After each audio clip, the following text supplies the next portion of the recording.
throwing a hissy fit with Scheinbaum because he viewed it as it was his turn now. He was the loyal ally to AMLO, ergo, he should be the one who is next. And in a party like the PRI, or maybe the PAN, that would be rewarded, but due to the fact that Morena doesn't want to be a party of that kind of ilk, he had to lose a primary election to Scheinbaum. Like, Marcelo Ebrard has already formed a sort of political base, like a political faction within the Morena party, which many people thought he would then use to try and form a brand new political party, which he might do, but I think what he's going to try to do is he's going to try and basically be a Justice Dems within Morena, at least for now. What happens in the next presidential election, we'll have to wait and see. But speaking of the MC, without Ebrard, what happens now? Well, they've also finalized their presidential candidate list, and they have 8 contenders, if I remember correctly.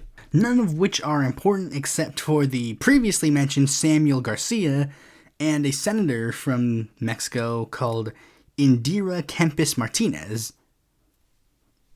I'll just be upfront, Samuel Garcia has it in the bag. Literally, there were only 4 people the citizens movement could have nominated for this upcoming election: Marcelo Ebrard, Luis Donato Colosio, Dante Delgado, or Samuel Garcia. The real question is whether or not Samuel Garcia remains in the race. If I had to take a guess, I would say yes. But again, we'll have to wait and see.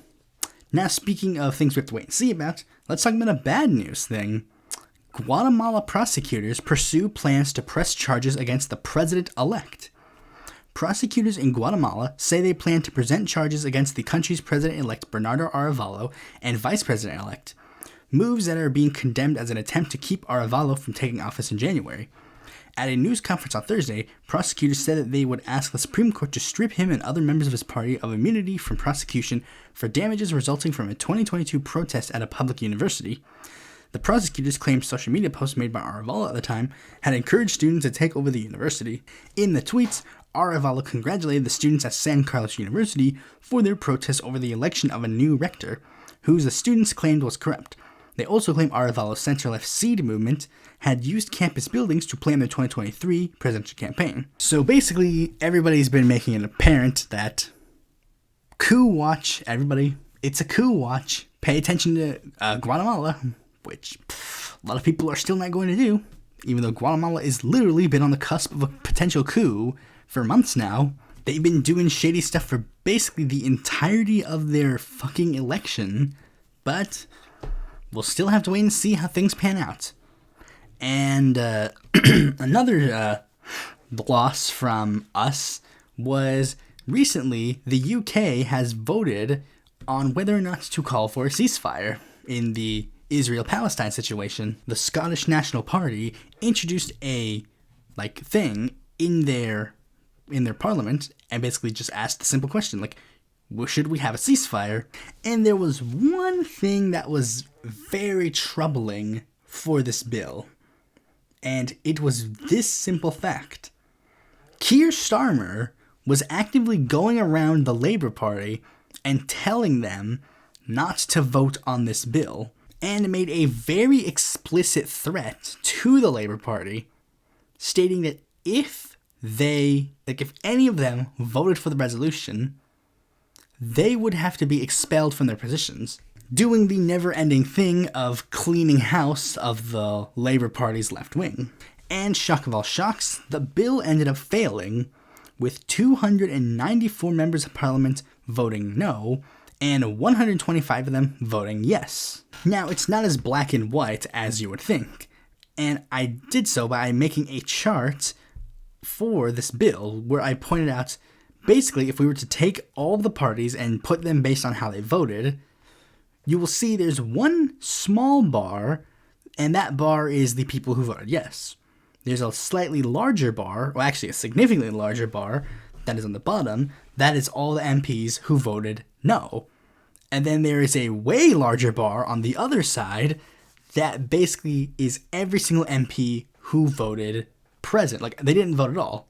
And if you notice, the explicit no is very one-sided. It was basically just the entirety of the Tory party and almost the entirety of the Democratic Unionist Party. Meanwhile, the one that is basically the people who sat idly by and let this happen was basically the entirety of the Labour Party. Now, I should make one thing abundantly clear, like, not voting on the bill doesn't necessarily mean that the party explicitly told them not to vote on the bill. It means this way for the Labour Party because the Labour Party was explicitly told not to vote on this bill. But for the other parties and people listed there, it's a little different. Like, for example, 3 members of the Scottish National Party didn't vote on this bill. I would assume that it's just because they weren't there at the time. And another one, which is a rare L from Ireland, it was Sinn Féin, but the reason why they abstained is because that's just the policy of the Sinn Féin party, that their MPs just don't show up to the British Parliament because they do not recognize the British Crown as legitimate. The only parties that were 100% on this issue were the Social Democrat and Liberal Party, the Alliance Party, the Alba Party, Plaid Cymru, the Greens, and the Liberal Democrats. And a majority of those ones were literally just because those parties literally have 1 or 2 members. But still, the party that did have the most members vote for it was still Labour. We still have to give them some credit where it's due. Although granted, a lot of these people, well, let's just say a lot of things are not going to go well for them. Like, one of them is Sam Terry, who was already delisted from the Labour Party, and a lot of these other people were already on their way to be delisted and such, or have already been delisted. But one name of the Labourites that I'll mention here that is very prominent is Rebecca Long Bailey, who was the person who was trying to run for the Labour Party leadership before they elected Keir Starmer. And yeah, she shows that she's an infinitely better leader than he is. Also, I guess I should mention this even though this is pretty obvious. Jeremy Corbyn, even though he sits as an independent, he voted for this as well. And I think this bill is kind of going to be the beginning of the end of Labour, which Labour was already kind of dying, but, you know, it's just going to be a steeper downhill from here. Now, continuing on the trend of Israel, we're going to be talking about AIPAC, and sadly, a thing that kind of is now making me realize something about the upcoming 2024 elections. And it's the fact that AIPAC has already, they've already said this again, but it's just making it very abundantly clear about something that's going on now. AIPAC is now they basically made it abundantly clear. Everybody saw that they were doing stuff like this before, but now they're making it abundantly clear with this recent Gaza thing. They are basically just trying to take down the squad forever. I was still thinking that maybe they were just going to go bit by bit, but no, apparently AIPAC is just we're just going to try and nip it right now. And they're going to be spending $100 million to take down the squad. Well, take down some of the squad. Because I notice, you notice when you look at the pictures of all the people who are, when they do this, you notice there's one person missing, and we all know who it is. In fact, this article even goes on to state that he is considered squad adjacent, even though he is a member of the squad. Greg Kassar. They've already recruited primary bids against Lee, Bowman, Bush, and Omar, and they are apparently feverishly trying to recruit primary bids against AOC, Tlaib, and Presley. And with this revelation, I think this is why we have not seen any new Justice Dem candidates entering the scene, or any new DSA candidates, or anything of the sort. Usually these things are touted a year in advance to prepare for the next person to join the squad, but we haven't seen any of that yet. Now, granted, there are apparently a lot of other issues around, regarding a lot of these groups, one of which involves money.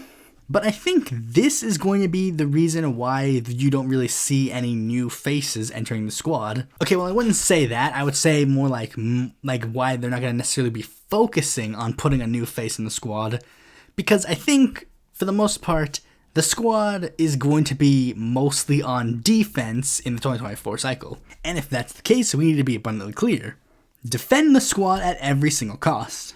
Do polls, do canvassing, run ads. I know it's one thing that's been going on with Ilhan Omar a lot, especially, run ads, run ads. I find it funny for people to think that the squad is ineffective, or the squad is basically part of the DNC establishment now, when the DNC establishment is literally, at this moment, trying to get rid of them. In fact, it goes even a bit of a step further. because apparently incumbent representative Henry Cuellar was doing a thing at a local university in his district. And he apparently just let it slip that he was openly telling Hakeem Jeffries to dump the squad. Basically, just don't give them any aid from the Congressional Democrat Fund, even though that fund is specifically to help incumbents. A thing that Henry Cuellar used himself to defend against everybody screaming at him to leave. Thankfully, as of this moment, Hakeem Jeffries has not done so. Because honestly, I think Hakeem Jeffries is at the very least a little smarter to understand this. He needs every single Dem to be in a completely safe position for a smooth path to re-election in order for him to even stand a chance to take back the House. With all the gerrymandering that's been going on, especially to aid Republicans, he knows, he needs every single Dem to be without a shadow of a doubt there. He can't risk any of these districts even remotely going in a direction that he is not comfortable with. He knows that these guys, well, girls and guy, he knows that they can 100% win a district. Now you might say, but aren't these districts safe blue? Yeah, but Hakeem knows he's not going to risk it. Especially considering other Democrats are putting Hakeem Jeffries in a tough position by many of them announcing that they are retiring. And some of them were in districts that were a little bit in play. So Dems are going to be focusing more on those areas rather than actually trying to hurt their own people from within. We know the tricks that the Democratic Party uses to do this kind of stuff in the past. And we know this because they did it a little bit, like with Mondaire Jones. They'll do the, oops, we accidentally drew you in the same district with Jamal Bowman. I guess you have to run against him. Oh, what's that? You don't want to run against him? Well, then how about you run again in this area that might have a leftist running in this area? I don't know. Basically, they'll ruin a newcomer leftist to come in, and when it's time for gerrymandering, the lefties are going to be the first ones to go. But as of now, they're going to stick with party loyalty for now. Now, speaking of more Israel, I guess I should mention this thing, because this thing has been trending for a bit. So, apparently, TikTok has done a very interesting thing, where recently a ton of accounts started posting videos of them usually revolving around the same type of thing. Extremely shocked look on their face. They look at the camera, and then they say, "Oh my gosh, guys, I read something completely mind-blowing. Look it up. It's only 2 pages long, and it is absolutely an eye-opener." And they would usually link to a video, like a thing on The Guardian, which contained a English translation of Osama bin Laden's letter to America. A letter that basically is him explaining why he committed the 9/11 terrorist attack. And all of them typically saying the same spiel, oh, we were lied to. My eyes are opened. I figured out the truth. And how could I go on after knowing that I've been lied to my whole life? Basically typical spiels that are my eyes were opened or whatever. Now, I've been seeing a lot of people say a lot of things about this topic, and let's just talk about some truths going into this. Now, first, I'll just say it's abundantly clear. Fuck Osama bin Laden. And if I remember correctly, his letter to America shows very abundantly clear that, yeah, he's a shitty person. Because, yes, while it does talk a lot about the Palestinian conflict as a reason why he did it, he at the end basically says, all Americans are to blame for what the American government has done. And it's no. So if you're genuinely walking away from this with a positive view on Osama bin Laden, it's fuck you, dude. Genuinely, doesn't matter, the consequences. Osama bin Laden, believe it or not, bad hombre, bad dude. I don't necessarily know if that was all of the TikToks that were saying this, but apparently some of them were saying this. Because, at least implicitly saying this, because, there was one TikTok that apparently was I remember when I was younger, people were clamoring and cheering when he was killed. It's yeah, good. Yes, it was a good thing that Osama bin Laden was killed. Hot take, I know. But then there's another aspect of this that we need to talk about, because a lot of the older generation who see this are wagging their fingers a bit, going, how could the younger people even remotely indicate that this is, like, how could this happen?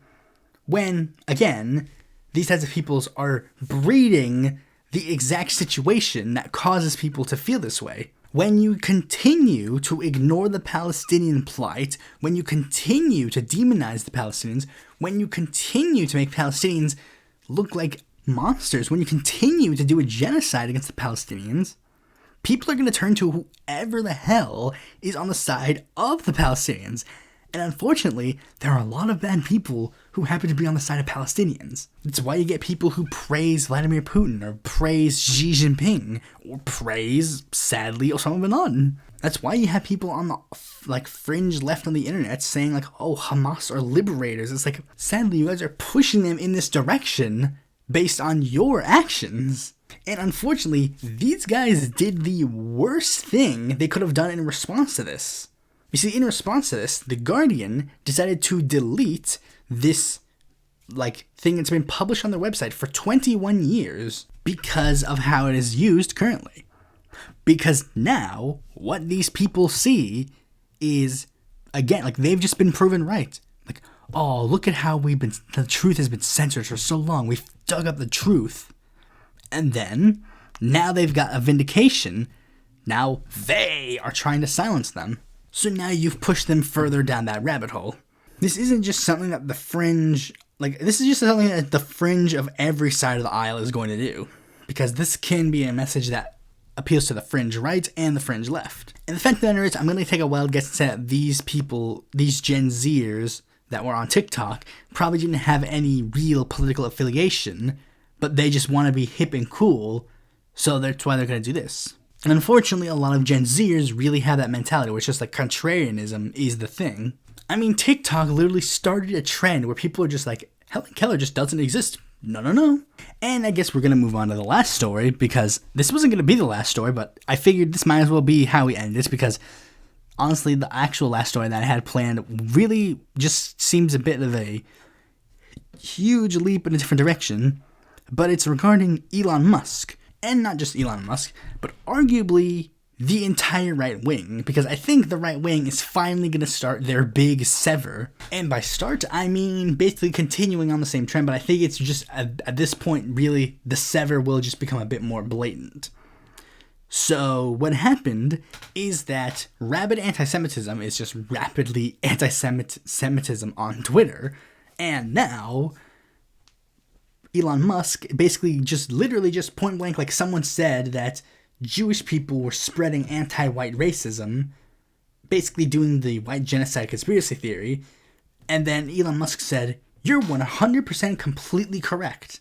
And a lot of other right-wing figures have just blatantly followed this trend as well. Candace Owens, Tucker Carlson, Charlie Kirk, Ian Miles Chong, and the funniest part is, I can actually kind of pinpoint where this began, because, ironically, I think, in a funny, abstract way, J.J. McAuliffe is to blame. Because J.J. McAuliffe, if you remember, when I made my Israel-Palestine video, J.J. McAuliffe was, like, saying, like, anti-Semitism is a problem on the Western left, not on the Western right. And then, literally, the weeks after he said that, all these right-wing figures just blatantly started spreading anti-Semitic conspiracy theories.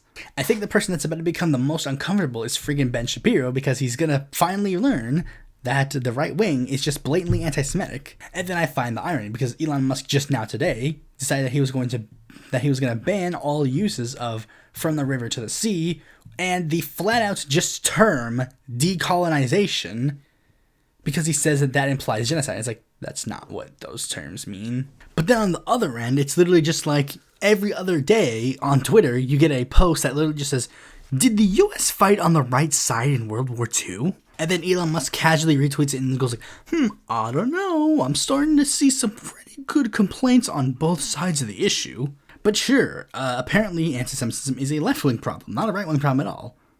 Ignore the fact that literally at the pro-Zionist rally that was literally held, that had people of all the parties involved, they literally invited a speaker who literally said that the Holocaust was God's plan to bring the Jews to Israel.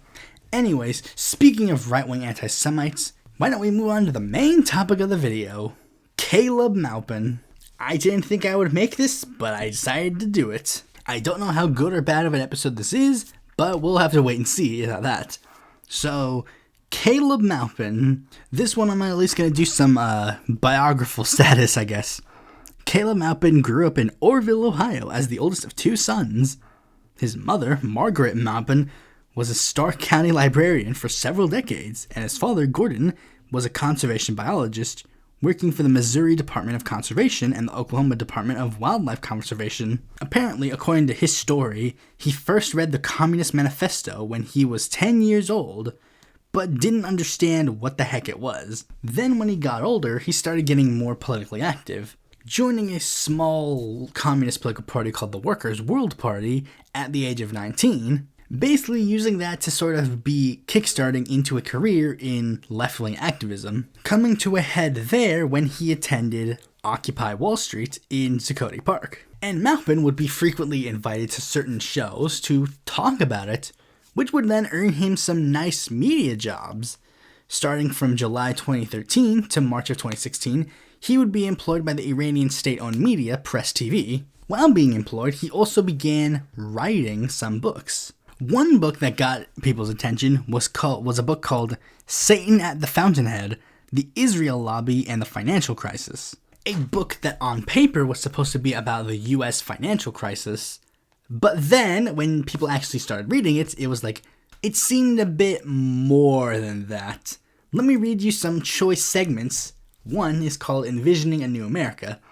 The greatest hope for defeating the international cabal of bankers who maintain the existence of Israel have destroyed the U.S. economy and moved the planet towards catastrophic war lies with the unfolding resistance within the borders of the United States. People in the United States who are awakening in these increasingly turbulent times must begin to envision a new country for themselves and their children. When they do this, they are not alone. Almost all of humanity now is rising with the same aspirations, fighting the same common enemy. First, there's the mention of the international cabal of bankers. Very interesting. International cabal of bankers. Mentions Israel, even though this is supposed to be a book about the United States financial crisis, is it not? And then, that last segment, the part where he says that they need to focus on maintaining an existence of the country for the future of our children, is basically point for point the 14 words. And then a random account that got mad at me for bringing this up a while ago literally says, saying bankers are satanic has nothing to do with Judaism, saying usury has nothing to do with Judaism. It's like, well, actually, yes, implying usury is a problem is directly referenced to Judaism, because that's usually how it goes. Like, they seem to like to ignore a lot of the actual history of anti-Semitism in the world, because if they were to actually look into the history of anti-Semitism, they would be not necessarily in the right. And coincidentally, after he started publishing books like this, he started getting a little bit interesting with his associations with people. For starters, shortly after publishing it, he attended the 3rd International New Horizon Conference in Tehran, which had a bunch of Holocaust deniers, conspiracy theorists, and European fascists.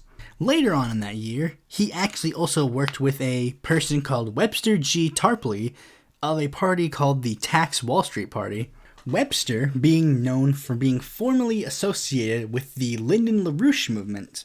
Late 2016 is when Maupin would get his more well-known job, where he would start working for the Russian news network, Russia Today.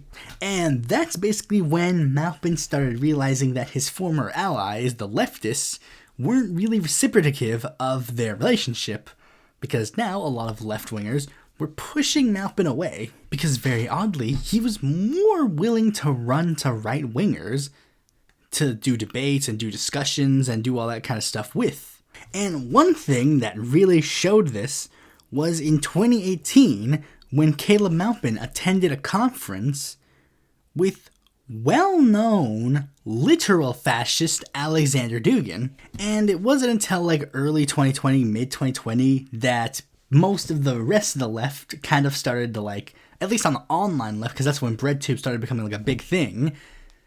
Like, it wasn't until then that people actually started noticing that Maupin was incredibly cringy, and it was from every single aspect of this area.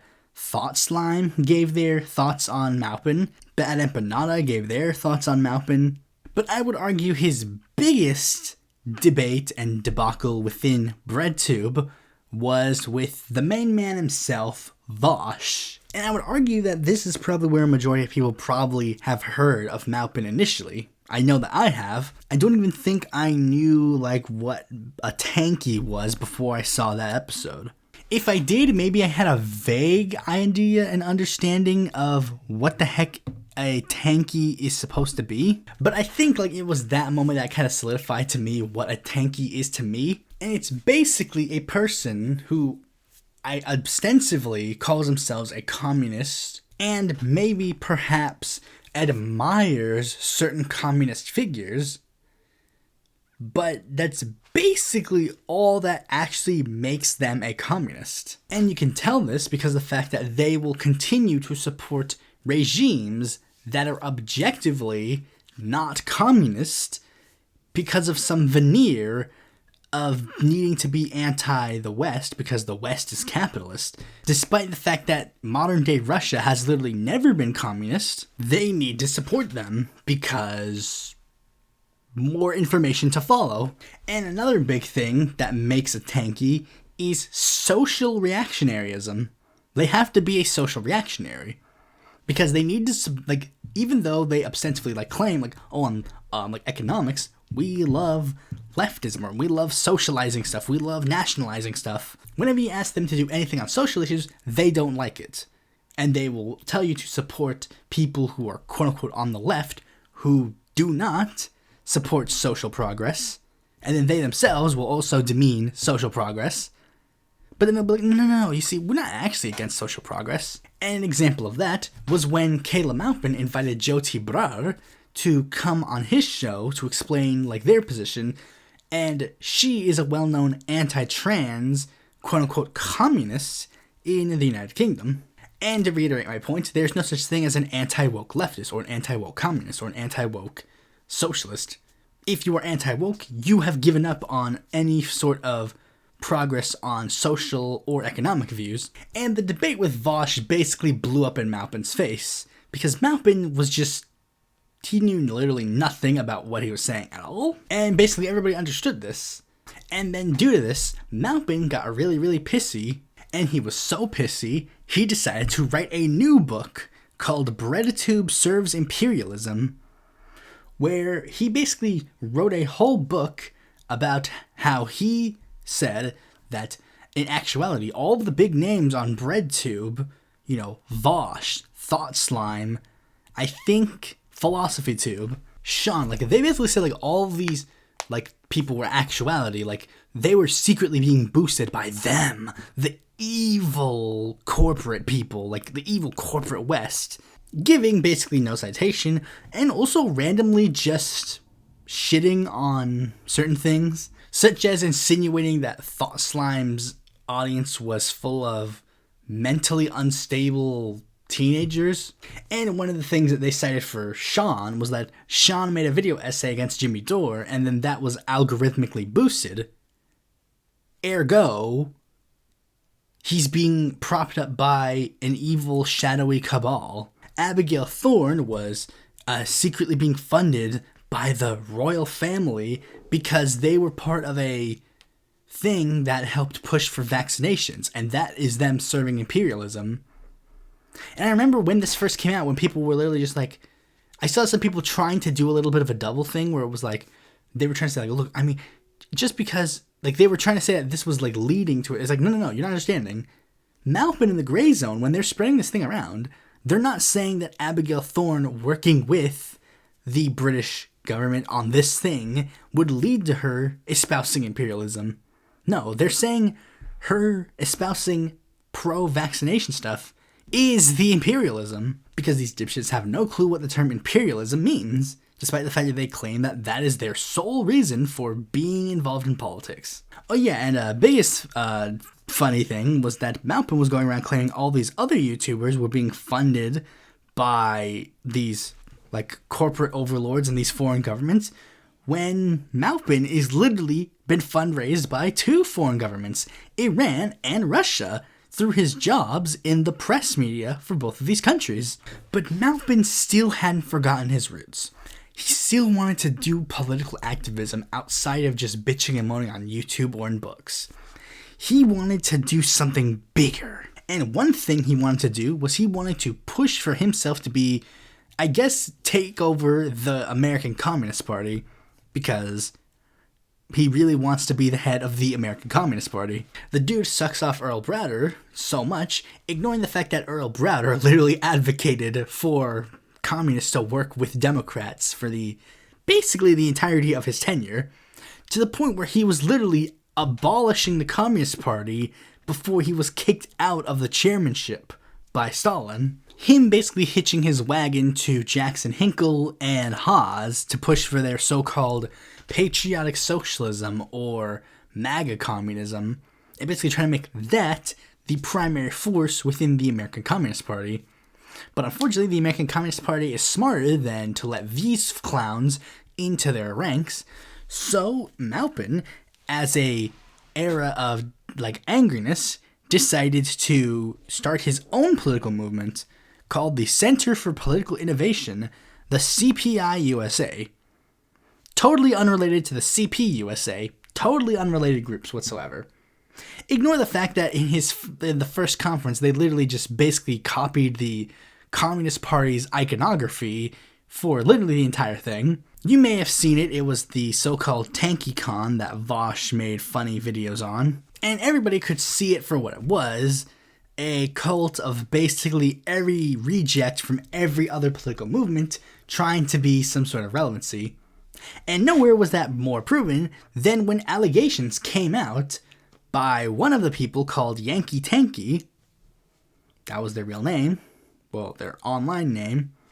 They uploaded a video making allegations against one of the heads of the CPI USA, alleging that despite the fact that Yankee Tanky had sold all of their possessions, moved to New York City to live in a hotel, to basically serve head and foot for the CPI basically treated him with little respect, and when they no longer needed Yankee Tanky to do any of the things that he was doing, they were just like, okay, goodbye. Apparently, this was not all unique, because many younger members of the movement were pushed into poverty and forced, they essentially became slaves, which is ironic considering Maupin, one of the people that he used in the iconography and the words for this organization, I guess, was John Brown. Basically, younger members were basically told, give up everything you have, come work for us to help build a better tomorrow. And basically, again, they were basically treated like slaves. And Maupin would intentionally make these people reliant on him, or at the very least, people in his circle.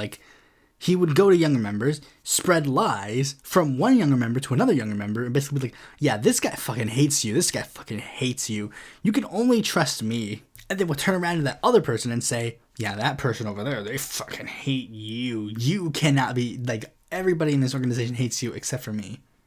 I'm the one you can trust. Basically sowing discord in his own fucking organization in an effort to make everybody in the organization reliant on him, which is why he also basically made it so that all of his younger members were impoverished. That way they had to come to him for help. When he surrounded himself with other cult-like leaders like LaRouche and other bullshit idiots, of course he's going to take a few pointers. And then Maupin decided to take a few pointers from a lot of other cults as well, because Maupin seemed to have a very particular interest that many in his cult would soon find out. Basically, he made various, Maupin had made some various statements regarding things like corporal punishment, seeming to have this weird fixation with it, which I guess made some people kind of joke, haha, Maupin's got a fetish. Turns out they were not even remotely wrong, and Maupin would try to get various members of his organization to engage in conversations with him regarding corporal punishment.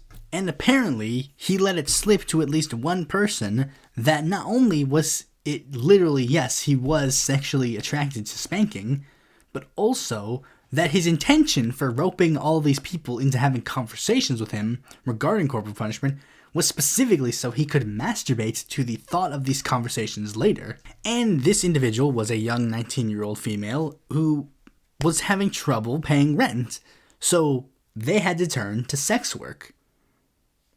And then Maupin would then hire them to do sex work because he wasn't paying them for the job that they were doing at the Congress for whatever the hell the organization is, Center for Political Innovation, which in August of 2022 would dissolve and Maupin would essentially disappear in that month.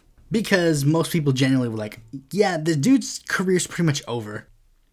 Then in November of that same year, Maupin would return, basically making a video saying, yeah, all that stuff was just bullshit, and then basically just went about his day as if nothing happened. And that's the truth, that's the sad truth about a lot of these things. A YouTuber can literally be accused of rape, then their career will just not end.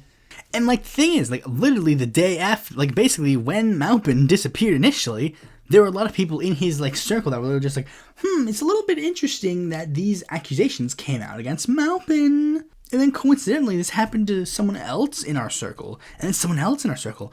It's almost as if they are trying to silence us. Or maybe you guys should stop going to the sex offenders registry to find friends. And the thing is, this is kind of basically just kept Maupin in his circle. Basically his circle's just full of, again, basically people who are rejected from literally every single other outlook politically. Which is why the LaRouchites are basically his only friends. Because they're basically they're the biggest political rejects in the world. And they fit nicely into Maupin's niche. I hate to say it, but Vosh was right. This is the fact of the matter. Vosh was right. The Nazbo vortex. Maupin is the person. Tankies. Maupin is the person. The dude is literally basically all the bad things in politics outside of literally just being a fascist. Which, for all intents and purposes, he literally is. Nazbols and tankies are red fascists. So anyways, that's pretty much all I gotta say on Maupin, because this dude's just obvious, cringe, stupid, idiot, commie, tanky, red fash. Thanks for watching this video. Be sure to like, comment, share, subscribe, and click the bell to notify when a future video of mine comes out. And if you're interested in more content from me, you can go to our website, follow me on Twitter, join my Discord, or consider supporting me on Patreon. Vote in the poll in the comments or description below.